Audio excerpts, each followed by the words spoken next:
people have to, sorry for those that are watching this, you missed the first part, but we're at the important part now. So the there's the four reporting periods that we'll have. So November, January, April, and June. So what you'll see in November is you will see personal and social comments. So this talks a lot about how the kids are doing with skills around independence, their work habits, how they're able to grasp materials, what their frustration level might be around that, how they're able to focus in class and at home. Obviously, a different situation now, talking about what their expectations are at home. So you'll hear things like that in the reporting and in the comments. You must read the comments. You will not learn something from a box that was intended to show a percentage grade. In January, you'll see academic comments. So you'll see things that would say, your child has achieved 7 out of 8 outcomes, and Stefan will speak more to this, but it'll tell you exactly how many outcomes they've achieved versus how many have been taught. And in English and social studies and phys ed, for that matter, they use a 1 to 4 system, which Jay will get into a little bit more. And then in April, you'll see just those academic comments, not as much with the personal and social comments. And then in June, again, you see the full meal deal. So that's kind of what you'll see on each. So each reporting period looks a little bit different. January and June look similar in their write-ups, although there'll be more goal setting in January than there would be in June. So here at Glenlawn, obviously it's BYOD. You guys all have your own devices. The kids have their own devices. We spend a considerable amount of time at the beginning of the year making sure that these devices are working, that they know how to navigate the platforms, which is Teams, OneNote, and Office 365. So lots, you can go into your OneNote, and I would suggest that you do look into your kids' Teams. We've got them set up, so if, heaven forbid, we ever did have to go back to remote learning, it should be a seamless transition. So there's lots of material in their OneNotes and in their Teams for you to check out if you ever want to take a little, have your kid do a little gallery walk through that. It'll really help see what they're doing on a day and what they need to be doing when they're at home, at their at-home learning portion. Okay, so unless anybody's got a question right now, I will turn it over to Stefan. Does anybody, I'll just pause for a second. Does anybody have any questions about what I have said? Okay, so I will turn it over to Stefan, and I will shut off my video. Hey everybody, my name is Stefan Kron, and I'm your child's math and science teacher for the year. So before we kind of get into the content here, I just want to give you a quick little tour of my room so that you can kind of get a visualization of where your kids are learning. So this is where I usually sit here up at the front. Here's my screen that I can kind of show different things. And then around on this side, we got all the tables spaced out, you know, as we do. And it's a nice big room.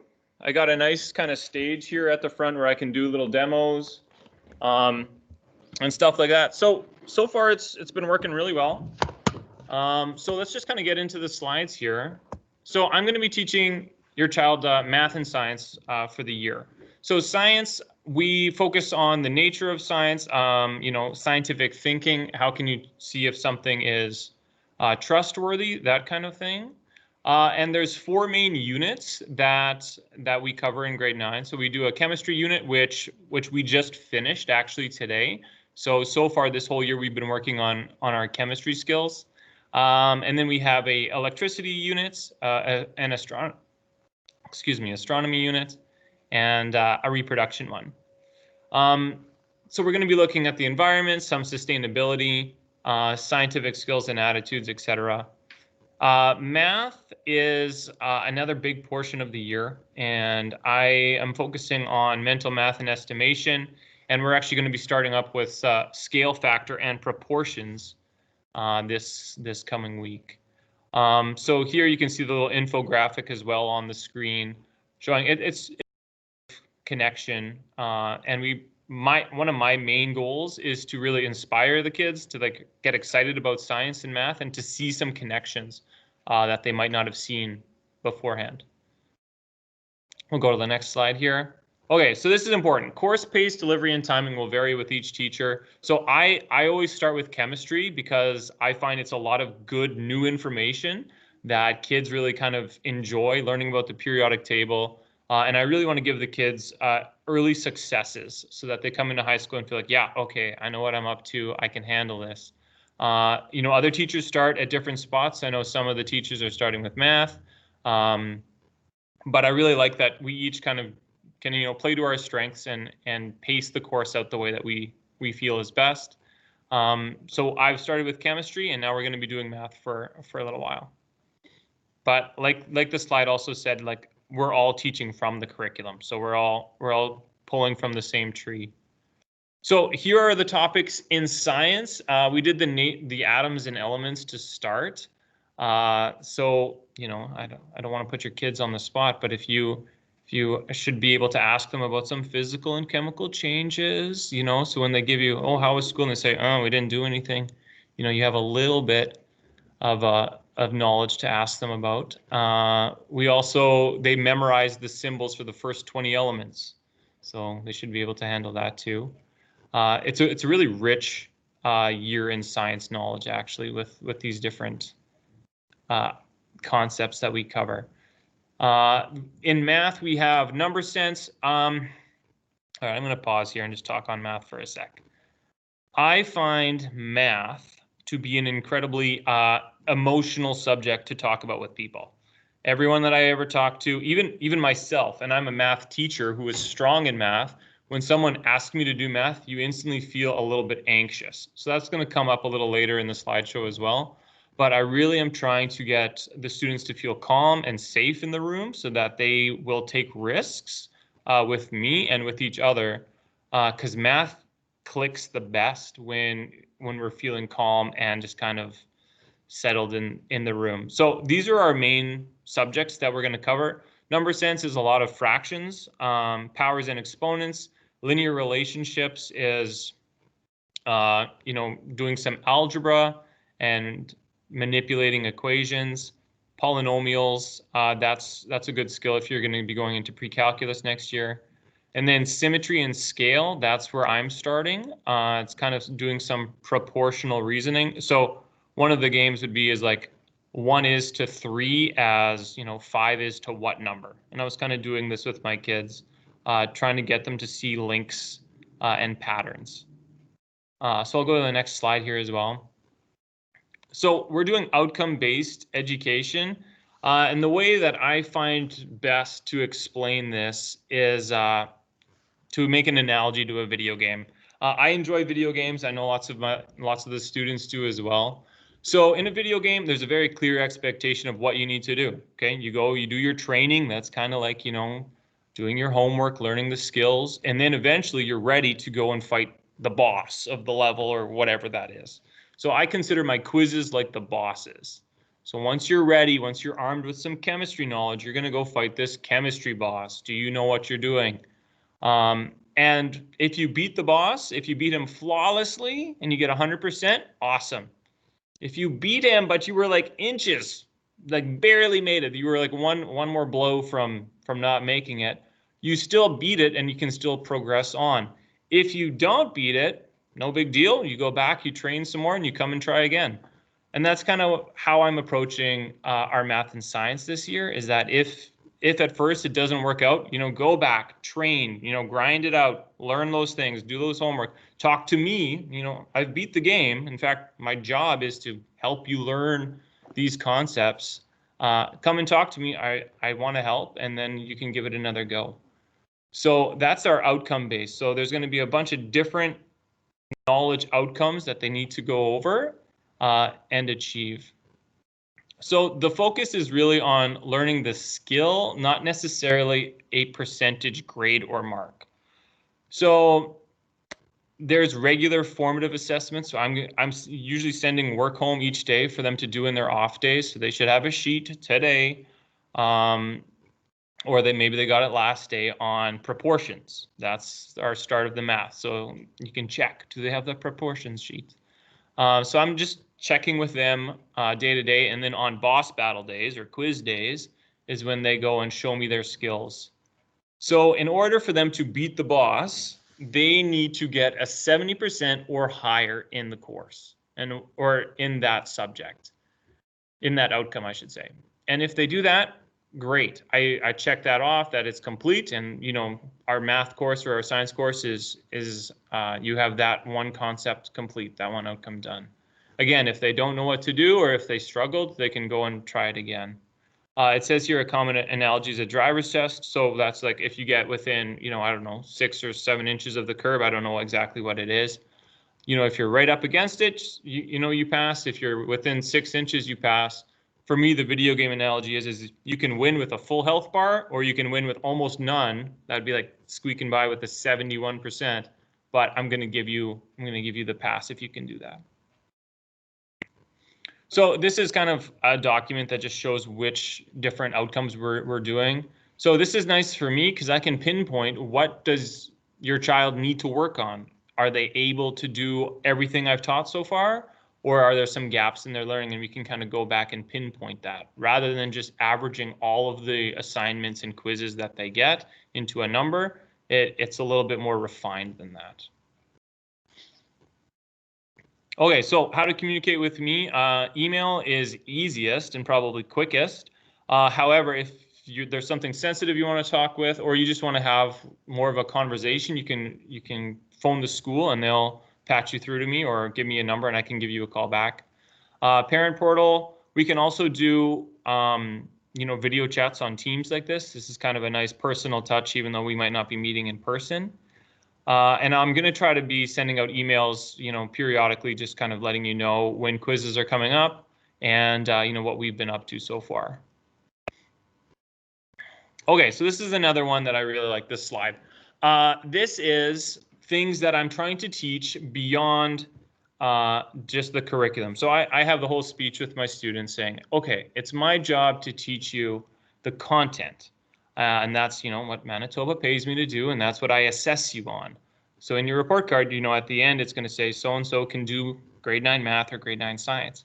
But I also say, hey, I make a really good job reference. You know, teachers make great references. You know, you can't use your family, so you got to use someone else. So, yeah, use me. But I tell them too, I'm going to be upfront and honest on this job reference. And almost no boss ever asks me, hey, how was their math mark? What they ask me is, you know, did they come on time? Were they prepared? Did they work hard? Were they kind with other people? And this slide is kind of one of those things that I'm really trying to instill in the kids is to give them some grit, meaning like, can they work through hard things? Now, we're all working through COVID with this, so I feel like that's just kind of built in. Do they have an organization? A piece of mindfulness that I try to start the weeks off with is just 1 minute of thankfulness, where we just are kind of quiet and we're focusing our attention on things in our life that we're thankful for, even though, you know, there might not be as much with COVID going on and everything. Belonging is really big, and growth mindset, the last one. The reason that I like teaching this way with the outcome-based system is that if kids don't succeed right away, it's not, oh, you know, that whatever, that 60% on that quiz is going to drag my mark down the whole year. It won't. You go back and learn it. You show me you know what you're doing, and then I'll update the mark.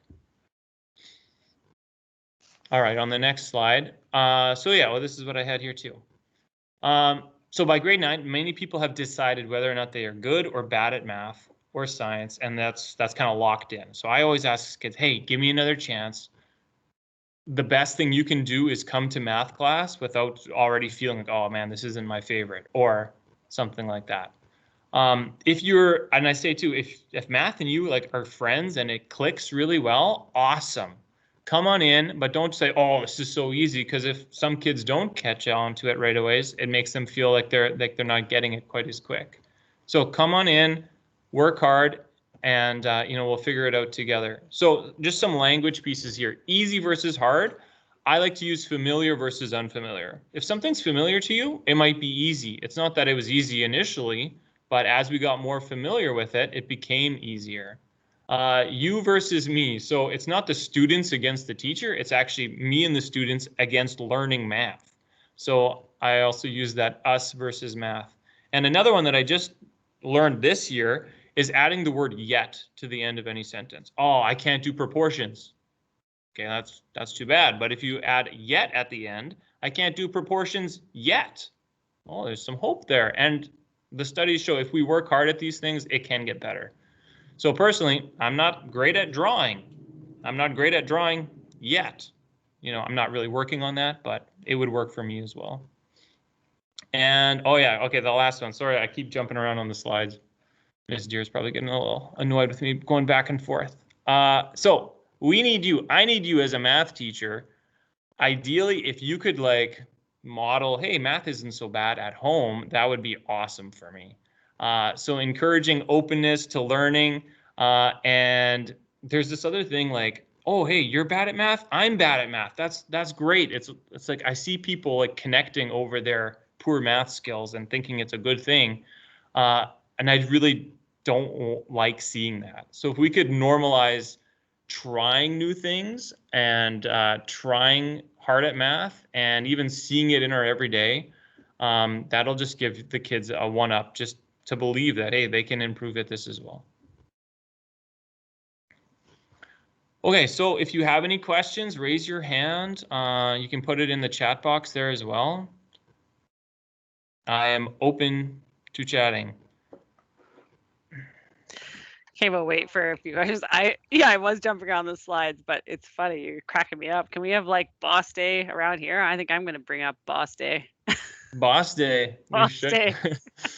Right now we're as a collective fighting the COVID boss. So okay, yeah, that's true. So is there any questions? Any hands up? Okay, well, thank you very much, Stefan, and we will no problem. Okay, so the next up is Jay Perney. She's English and Social Studies, so she'll walk you through their assessment procedures of that and talk a little bit about her teaching style and her class. So I will pass it over to her. Hi, everybody. I hope you can hear me okay. It's we all go through this, this little online anxiety about what's going on, but I'm really happy to have the chance to talk to everybody tonight. It's one of my favorite nights just to get to know you a little bit and for you to get to know me a little bit because we spend so much time with your children. So something that you should know is that this first little bit for ELA and social studies has really, really been about getting to know one another, getting our computers set up, getting our systems in place, getting good habits, all of those sort of belonging aspects and connection pieces have been really important. Really establishing those expectations, especially this year when we're going every other day and there's half the course is at home. That's been a really important piece to really build in and try to make sure that the students right away are familiar with. In my class, for sure, the library is a really important place. Hopefully you can see my beautiful bookshelf behind me here. We're definitely building libraries and building reading into our routine. So here are the course literacies. So these are just the overarching topics that we sort of view all of our specific, it's the overall concepts that we view our specific topics with. So we've been talking already about evidence and credibility, making connections, different people's perspectives, the significance of certain events and why they're important.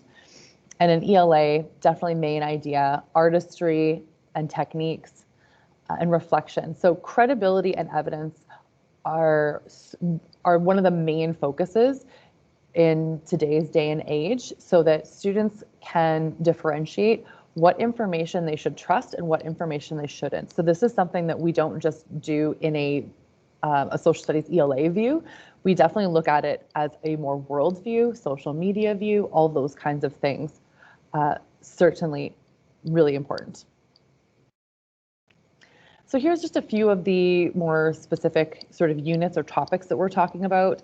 So diversity and pluralism is sort of how Canada, a little bit about how the political geography of Canada, and just sort of an overall view, some immigration and refugee experience.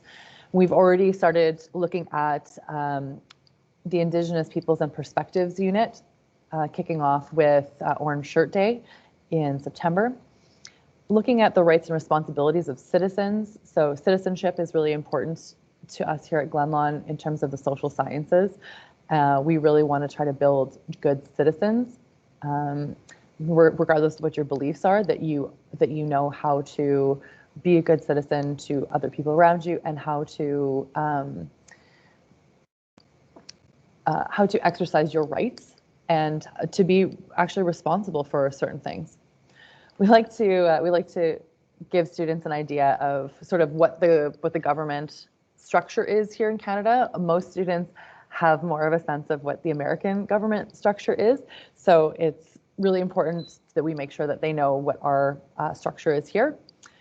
That includes the justice and law. And then Canada in the contemporary world is mostly when we're talking about current events, which we do often. Something that shocked my students, your children, the first day was said that I want you to argue here. I want a healthy debate. So that is something that we've already experienced in class, which is exciting. In some of the classes, and some of them, I'm still trying to coax them into more discussion, but we're getting there. So in ELA, really we look at all of these literacies from two perspectives. One as a consumer and one as a creator.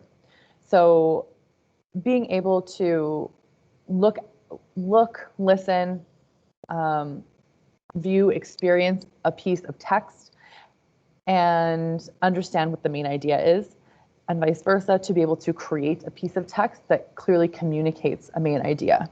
So for all of the literacies, we're looking at that back and forth sort of aspect of understanding it as I'm taking it in, and then being able to create something of my own using these concepts. So this is one of the shocks when kids come into the class, that we don't do percentages until we are required to, and similar reasons as to why Mr. Cron does the outcome based, or as why we do the outcome based education for math and science. The focus was often on goal setting in terms of a mark and not an understanding and learning of the content. The way I talk to students about it is that it's a shift between being really good at school and that skill, and to actually learning and understanding what's happening in class and the content. So because we know that, or at least I know that I was a great student and I got some pretty high marks, but the next week I didn't remember what was happening. So I was really good at school, but I wasn't always great at learning. So we wanted to shift that to more of being better at learning. And this is one of the ways that we were working to shift that, and we've seen some progress with it.